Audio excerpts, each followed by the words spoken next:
Monsieur le ministre, nous avons appris hier matin la mort de Chokri Belaïd, cet opposant tunisien, patron du Parti des Patriotes démocrates et figure importante du Front populaire. Et donc, à l'âge de 48 ans, Chokri Belaïd a été abattu de plusieurs balles alors qu'il sortait de son domicile. Une véritable exécution. Et la question essentielle aujourd'hui est de savoir quelle est l'organisation à la base de cet assassinat.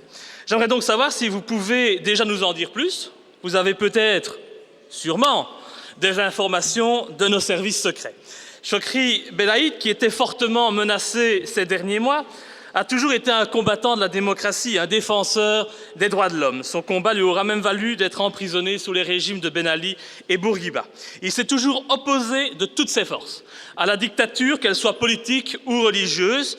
En fervent défenseur de la laïcité, il était devenu, après la révolution de Jasmin, l'un des principaux adversaires politiques du gouvernement dominé par le parti islamiste Ennahda, financé par le Qatar, l'actuel meilleur ami de l'Occident et un de vos meilleurs amis du moment, monsieur le ministre. Chokri Belaïd voulait une Tunisie laïque et il n'hésitait pas à dénoncer les dérives du pouvoir islamiste, l'atteinte aux droits de la femme, les dérives de la justice et la stratégie politique de violence du parti Ennahda qui crée volontairement l'instabilité en Tunisie. Et comme de nombreux Tunisiens, M. Belaïd accusait les islamistes d'avoir détourné la révolution de 2011 et de s'en être servi pour prendre le pouvoir avec le soutien de la communauté internationale. Et quand on voit les conséquences des déstabilisations des pays occidentaux en Tunisie, mais aussi dans des pays comme la Libye, l'Égypte ou la Syrie, et quand on voit les drames que nous provoquons, eh bien, je vous demande sincèrement si vous n'avez pas envie de changer de politique. Jusqu'où irez-vous, bon sang, pour défendre les intérêts occultes de la coalition transatlantique? Alors, puisque je crois que nous avons notre responsabilité dans l'assassinat de Chokri Belaïd, mais aussi parce que lorsqu'un opposant politique est assassiné, c'est la démocratie tout entière qu'on assassine, je vous demanderai, si vous le voulez bien, de respecter une minute de silence en hommage à ce grand monsieur, pleuré aujourd'hui par de nombreux Tunisiens à travers le monde. Monsieur le ministre.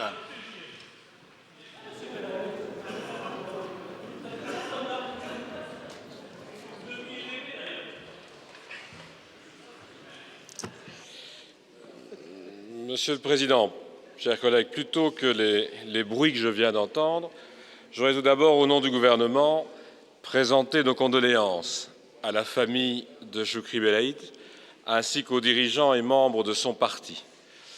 Je tiens également à condamner le plus fermement possible l'assassinat qui a été perpétré en Tunisie, comme d'ailleurs l'ont fait les représentants de l'Union européenne, tant la haute représentante que le commissaire Füle.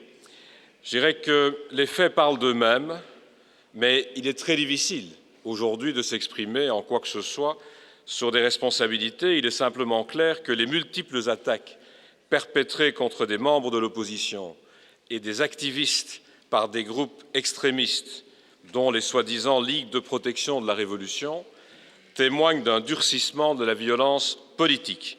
Et c'est un fait inquiétant pour la poursuite du processus de transition démocratique en Tunisie.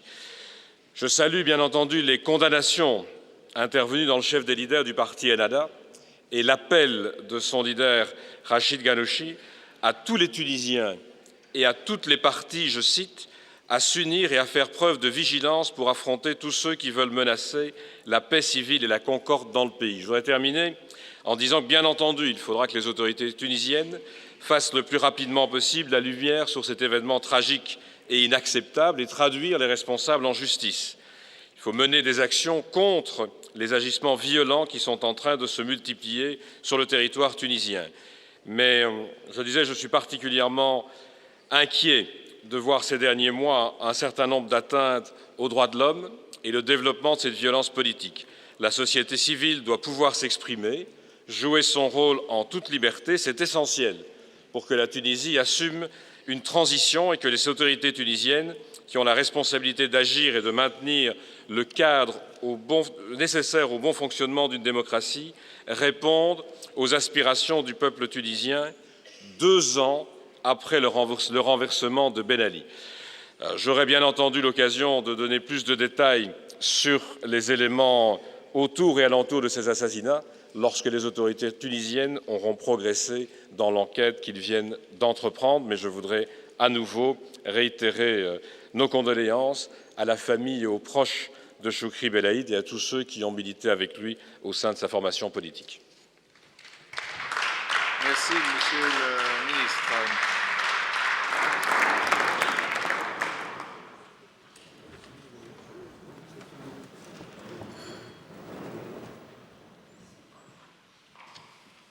Hypocrisie et blabla.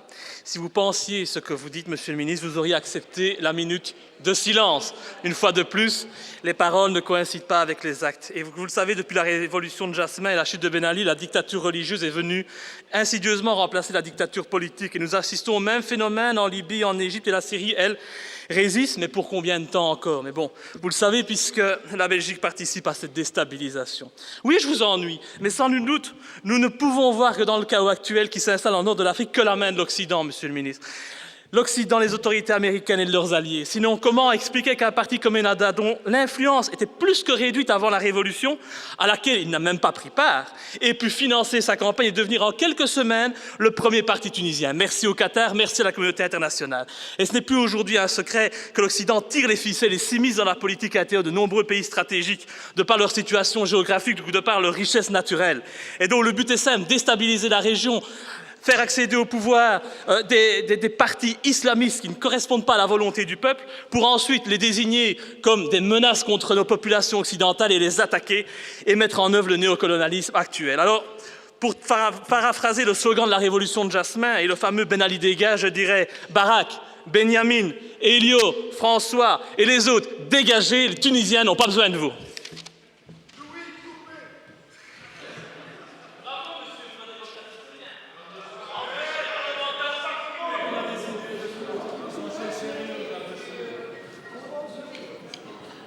Mevrouw Kitty, voor die vraag aan de minister van Overheidsbedrijven en Ontwikkelingssamenwerking.